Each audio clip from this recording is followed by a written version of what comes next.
باكل قليل بس بزيد في الوزن بشكل كبير. بلعب رياضة ومع ذلك مش بفقد من الدهون بتاعة منطقة البطن. ده اللي بيحصل لكل ست بتعاني من مقاومة الإنسولين، ده غير مشاكل تانية هنحكي عنها في الفيديو. تعالي الأول نعرف يعني إيه مقاومة الإنسولين. بكل بساطة لما بناكل أي أكل، الأكل بيدخل جوه يتهضم ويتحول لجلوكوز، الجلوكوز يطلع في الأوعية الدموية. المفروض إن الجلوكوز ده لما بيدخل الأوعية الدموية بيطلع لي الإنسولين، عشان الإنسولين يقوم بوظيفتين مهمين جدا. أول حاجة إنه يدخل جزء من الجلوكوز ده للخلايا بتاعة الجسم والعضلات علشان خاطر إن هي تحرقه وتستفيد منه في شكل طاقة ليكي. تاني حاجة إن الجلوكوز اللي بيتبقى في الدم بيتخزن على شكل دهون. طيب دلوقتي أنا عندي مقاومة إنسولين، يعني ببساطة كده الإنسولين بيروح يخبط على باب الخلية عشان يدخل لها الجلوكوز فتحرقه وتستفيد منه بطاقة، ترفض إن هي تفتح له الباب، فمفيش جلوكوز بيدخل الخلايا وبالتالي مفيش طاقة جسمنا بيستفيد منها، فتحسي طول الوقت بإجهاد وتعب وإرهاق مش طبيعي. ده غير إنه كل الجلوكوز اللي كان دخل مع الأكل زي ما مفيش منه حاجة اتحرقت كله هيتحول لدهون، والدهون دي بتتركز في منطقة البطن وعلى الأعضاء من جوه فيما يسمى بالدهون الحشوية.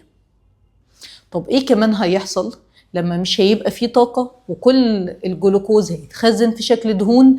أنا هجوع قوي، ده غير إحساسي بالإجهاد والتعب، فهاكل تاني. فلما هاكل تاني البنكرياس هيقول إن يمكن أنا اللي ما طلعتش إنسولين كفاية، ما تيجي نطلع إنسولين بزيادة، فيطلع إنسولين بزيادة. الإنسولين يفشل في إن هو يدخل الجلوكوز جوه الخلية، فتفضلي حاسة بالإرهاق رغم إن أنتي واكلة كويس، وفي نفس الوقت كل الجلوكوز اللي في الدم حتى لو كان قليل فهو بيتخزن في شكل دهون. والإنسولين العالي بيمنع أصلا اللايبوليسيس اللي هو تكسير الدهون، فهتتمشي هتحاولي تلعبي رياضة عشان تحرقي الدهون اللي بتتكون دي، الإنسولين العالي العنيد هيمنع إن الدهون اللي جوه دي تتحرق، بالعكس ده هو من أقل جلوكوز موجود بيحول لدهون. طب الإنسولين العالي ده كمان هيعمل إيه؟ هيروح على المبايض ويمنع تحويل الأندروجينز اللي هي هرمونات الذكورة لإستروجين في المبايض، فيعلى عندي هرمون الذكورة في الدم.